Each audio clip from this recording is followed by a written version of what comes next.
بسم الله الرحمن الرحيم.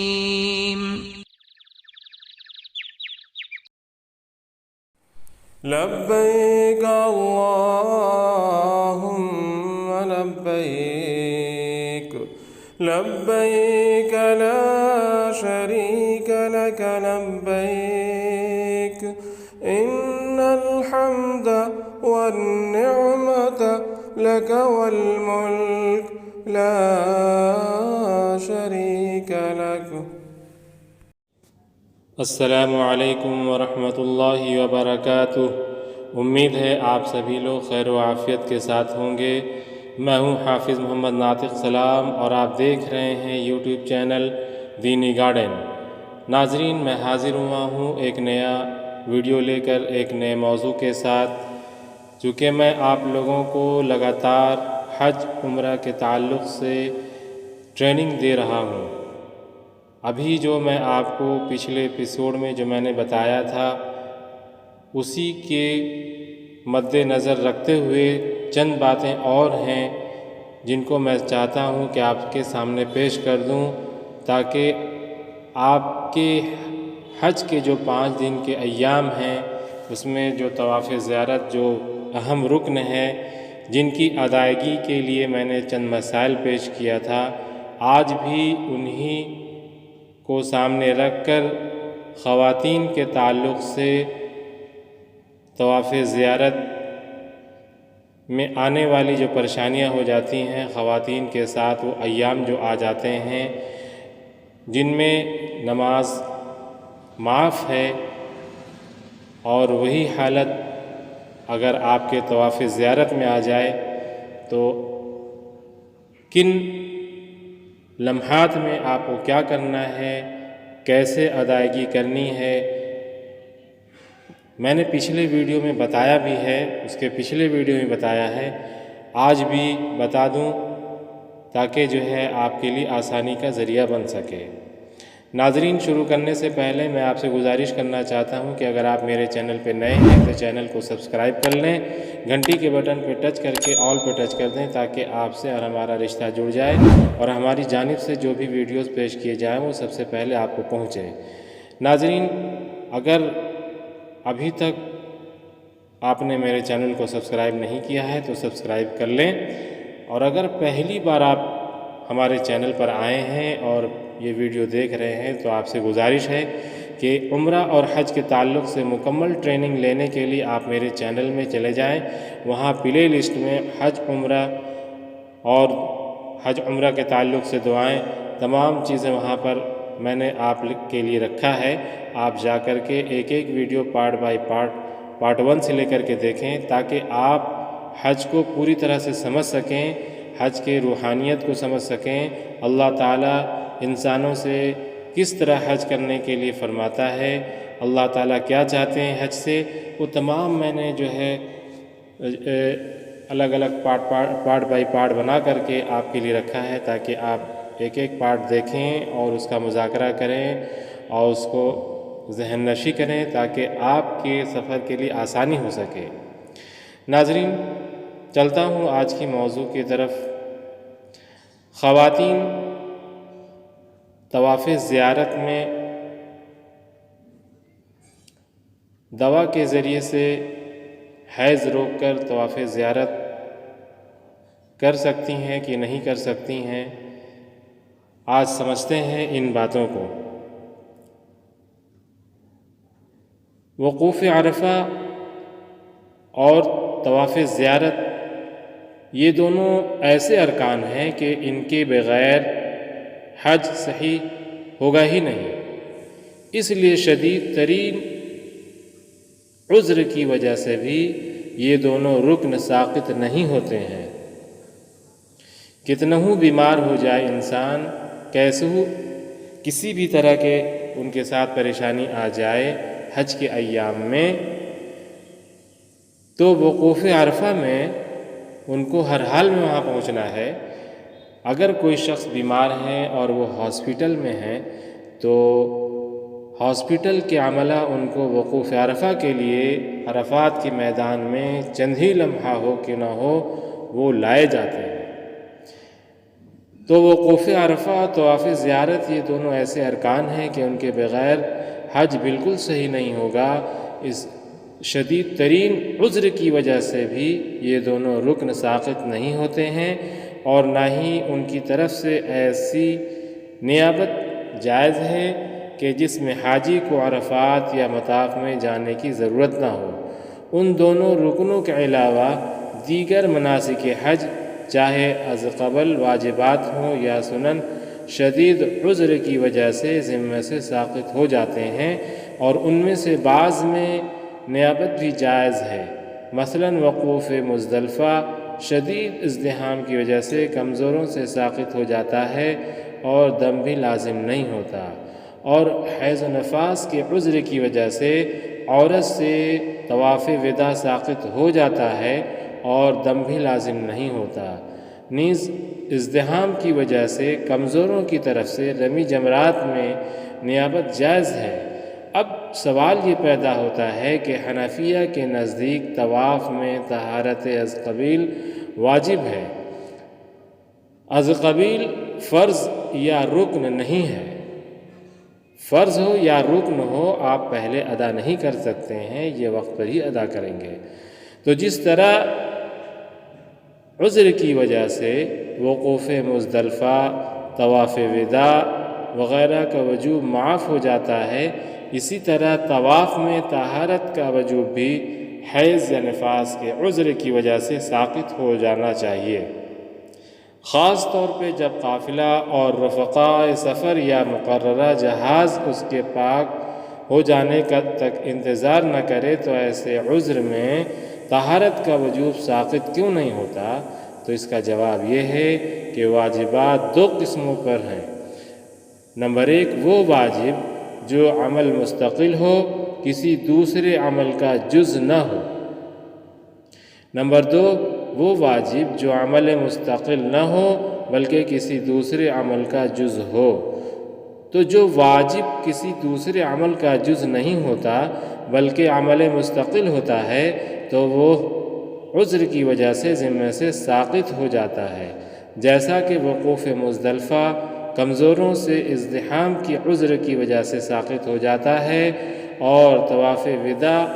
حیض و نفاس کے عذر کی وجہ سے ساقط ہو جاتا ہے، اور کبھی عذر کی وجہ سے نیابت بھی جائز ہو جاتی ہے، جیسا کہ رمی جمرات میں نیابت کی جائے۔ مگر جو واجب عمل مستقل نہیں ہے اس کی طرف سے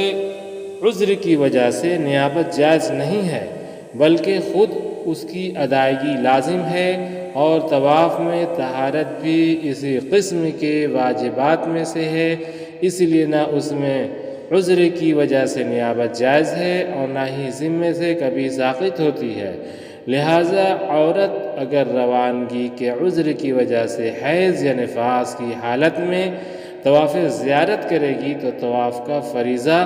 اس کے ذمے سے ساقط ہو جائے گا، مگر ساتھ ساتھ جرمانہ میں ایک اونٹ یا بیل بھینس کی قربانی بھی واجب ہو جائے گی، اور قربانی کا حدود حرم میں کرنا لازم ہوگا، البتہ موسم حج میں کرنا لازم نہ ہوگا، بلکہ کسی بھی زمانے میں کی جا سکتی ہے۔ مثال کے طور پر اگر حج کے سفر میں گئے ہیں اور آپ کے پاس وسائل نہیں ہیں کہ آپ یہ قربانی دے سکیں، تو آپ بعد میں کبھی بھی عمرہ کے سفر پہ جائیں یا آپ وہاں کسی وجہ کر آپ کا جانا ہو تو آپ کو حدود حرم میں یہ قربانی دینا ہی ہوگا۔ لیکن اگر پاک ہونے کے بعد طواف کا اعادہ کر لیتی ہے تو جرمانہ بالکل ساقط ہو جائے گا، پھر وہ جرمانہ نہیں دینا ہوگا۔ طواف زیارت میں جنابت اور حیض و نفاس کا فرق۔ جنابت عام طور پر امر اختیاری ہے، اس سے پاکی حاصل کرنا بھی انسان کے اختیار میں ہے، اس لیے حالت جنابت میں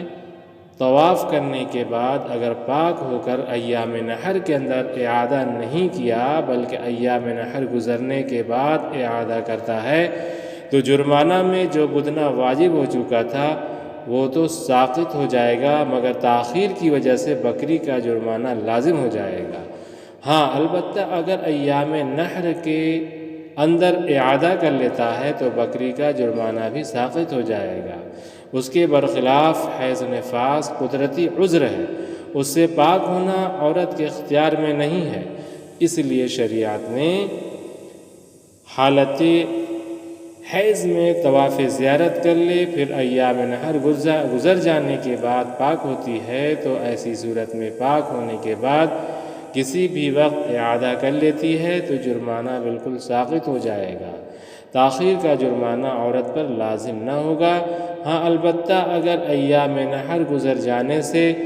اتنی مدت پہلے عورت پاک ہو جاتی ہے جتنی مدت میں طہارت حاصل کر کے حرم شریف پہنچ کر بآسانی طواف کا اعادہ کر سکتی ہے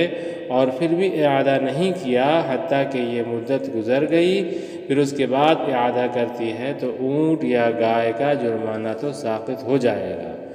مگر بلا عذر اعادہ میں تاخیر کرنے کی وجہ سے بکری یا دمبا کا جرمانہ لازم ہو جائے گا۔ ناظرین، دوا کے ذریعے سے حیض روک کر طواف زیارت عورت کو اگر یہ خطرہ ہے کہ طواف زیارت یا طواف عمرہ کے زمانے میں حیض آ جائے گا اور ایام حیض گزر جانے تک انتظار کرنا بھی مشکل ہے تو ایسی صورت میں پہلے سے حیض روکنے والی دوا استعمال کرے، حیض روک لیتی ہے اور اسی حالت میں طواف زیارت یا طواف عمرہ کر لیتی ہے تو صحیح اور درست ہو جائے گا، اس پر کوئی جرمانہ بھی نہ ہوگا بشرطے کہ اس مدت میں کسی قسم کا خون کا دھبا وغیرہ نہ آیا ہو، مگر شدید ضرورت کے بغیر اس طرح کی دوا استعمال نہ کریں، اس لیے کہ اس سے عورت کی صحت پر نقصان دہ اثر پڑتا ہے۔ اب دوران حیض دوا کے بعد دوا کے ذریعے حیض روک لیا پھر عادات کے ایام میں حیض آ گیا، اگر دوران حیض دوا کے ذریعے سے حیض روک لیا ہے اور طواف زیارت سے فارغ ہونے کے بعد اگر عادت کے ایام میں دوبارہ حیض آ گیا تو یہ سمجھا جائے گا کہ اس نے حالت حیض میں طواف کیا ہے، کیونکہ یہ متحلل کے حکم میں ہے، لہذا جرمانہ میں اونٹ، بھینس، بیل کی قربانی لازم ہو جائے گی۔ البتہ اگر پاک ہونے کے بعد اعادہ کر لے گی تو جرمانہ ساقط ہو جائے گا، اور مناسک ملا علی قاری میں ہے کہ اس طرح کرنا ایک قسم کی معصیت بھی ہے، اس لیے اعادہ کے ساتھ توبہ کرنا بھی لازم ہو جائے گا، اور اگر اعادہ نہیں کیا تو بدنہ کے کفارہ کے ساتھ ساتھ توبہ بھی لازم ہوگی، اور اگر دوا کے ذریعے سے حیض اس طرح رک گیا کہ طواف کے بعد عادت کا زمانہ ختم ہونے تک حیض آیا ہی نہیں تو ایسی صورت میں طواف بلا کراہت صحیح ہو جائے گا اور کوئی جرمانہ بھی لازم نہیں ہوگا۔ اگر دواؤں کے استعمال کے نتیجے میں عورت کے دم حیض کا نظام خراب ہو جائے کہ کبھی خون آیا، کبھی دھبا آیا، کبھی کچھ نہیں آیا، تو ایسی صورت میں حضرت امام ابو یوسف رحمۃ اللہ علیہ کے نزدیک اگر معتبادہ ہے اور اس کی عادت مثلاً 10 دن سے ہے تو دم حیض شمار کرنے کے لیے یہ شرط ہے کہ عادت سے 1 دن قبل خون آیا ہو اور پھر 10 دن کے بعد 11ویں دن بھی خون آیا ہو، تو اگر 10 دن عادت ہو تو دونوں دموں کے درمیان کے 10 دن حیض کے شمار ہوں گے، اور اگر عادت 10 دن سے کم ہے تو عادت کے ایام حیض کے شمار ہوں گے، اور حضرت امام محمد رحمۃ اللہ علیہ کے نزدیک ابتدا اور انتہا میں پاک ہونا لازم نہیں بلکہ کسی ایک جانب کو عادت کے ایام قرار دینا ممکن ہو تو اس کو عادت کے مطابق حیض کا زمانہ قرار دیا جائے گا۔ ناظرین، دواؤں کے ذریعے حیض روک کر طواف کر لیا، پھر عادت کے ایام میں خون کا کچھ دھبا آ گیا، یعنی اگر حیض روکنے والے دواؤں کے ذریعے سے حیض روک کر طواف کر لیا پھر عادت کے ایام میں خون آ گیا یا تھوڑا سا دھبا آ گیا تو کیا حکم ہوگا، اس سلسلے میں غور سے سمجھیے۔ تو اس سلسلے میں کچھ تفصیل کی ضرورت نہیں ہے، جو باتیں بتا رہا ہوں اس کو توجہ کے ساتھ سنیں۔ حضرت امام ابو حنیفہ رحمۃ اللہ علیہ اور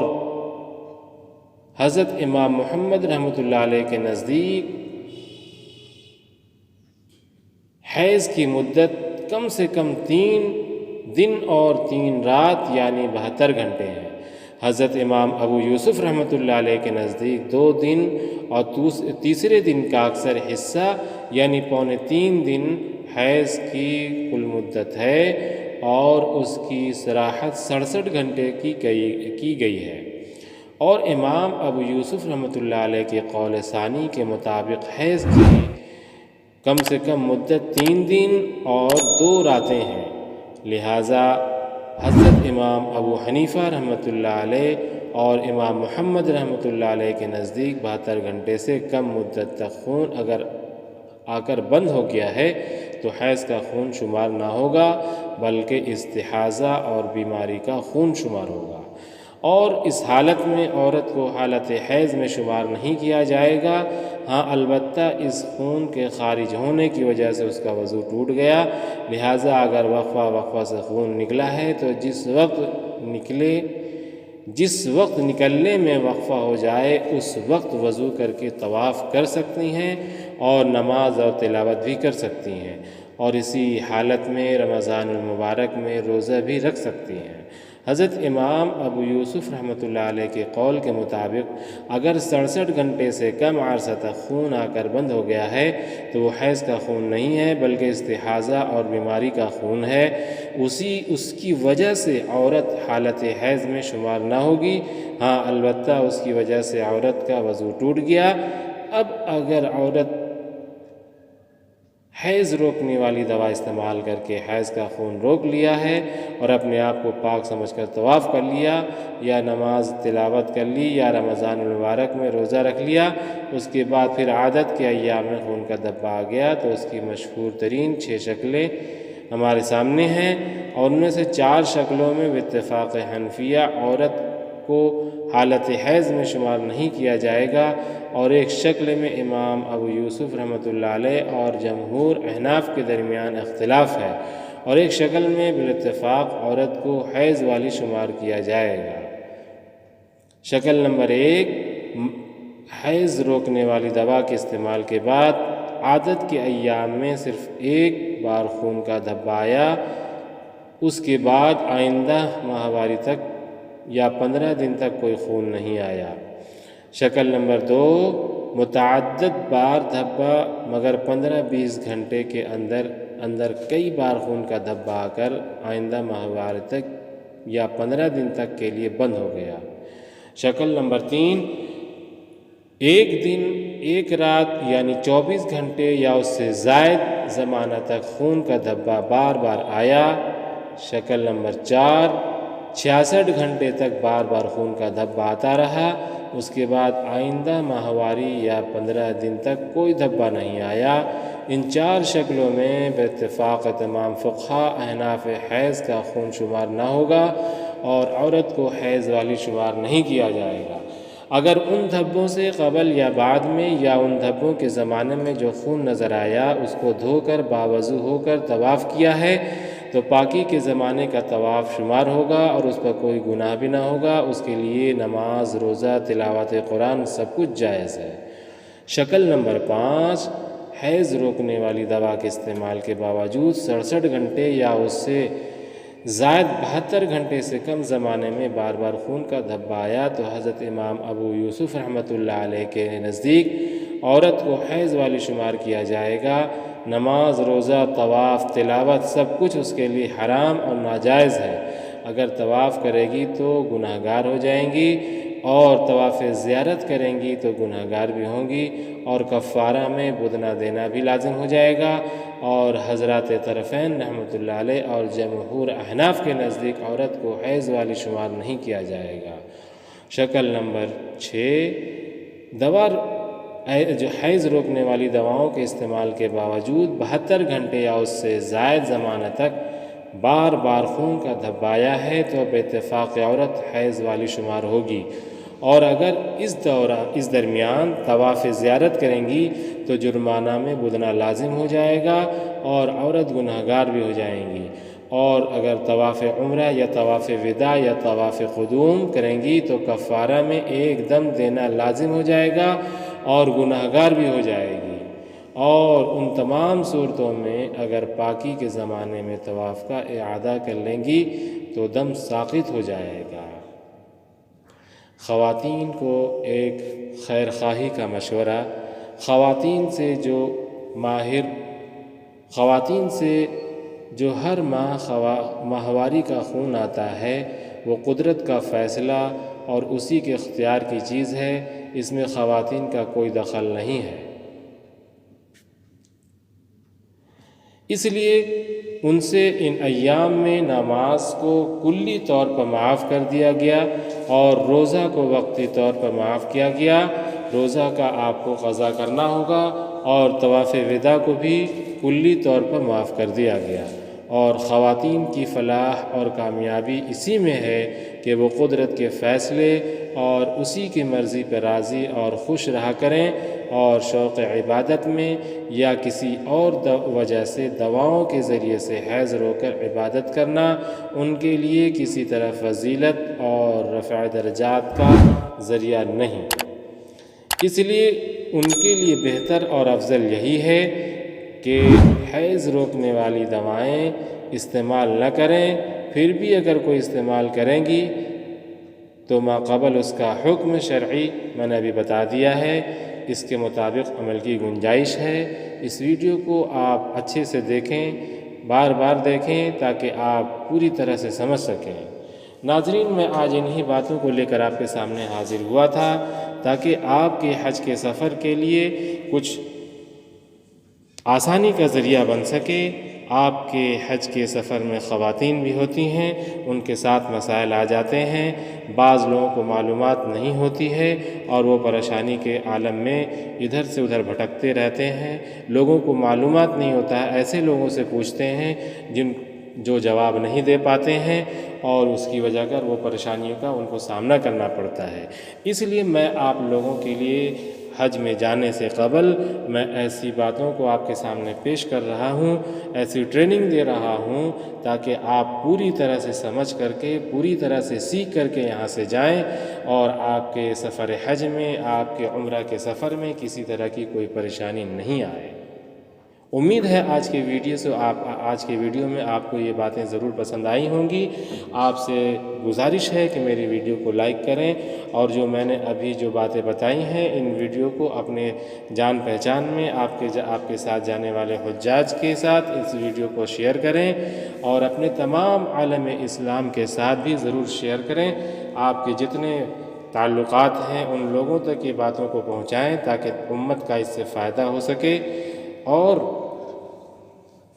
ابھی تک آپ نے میرے چینل کو سبسکرائب نہیں کیا ہے تو چینل کو سبسکرائب کر دیں، گھنٹی کے بٹن پہ ٹچ کر کے آل پہ ٹچ کر دیں تاکہ آپ کو ایسی باتیں آپ کو بار بار ملا کریں اور آپ کو اچھی باتوں سے آگاہ ہو جائیں، آپ کو ایسی ویڈیوز بار بار دیکھنے کا موقع مل سکے۔ اگر آپ سبسکرائب کر لیں گے تو آپ کا اور ہمارا رشتہ جڑ جائے گا، پھر میں جو بھی آپ ویڈیو پیش کروں گا اور آپ کے لیے وہ آسانی کے ساتھ آپ کے پاس بلا تردد پہنچ جائے گا۔ ناظرین، اسی کے ساتھ میں آج آپ کے ساتھ رخصت ہوتا ہوں، ملتا ہوں ایک نئے ویڈیو میں ایک نئے موضوع کے ساتھ، تب تک مجھے دیجیے اجازت۔ السلام علیکم ورحمۃ اللہ وبرکاتہ۔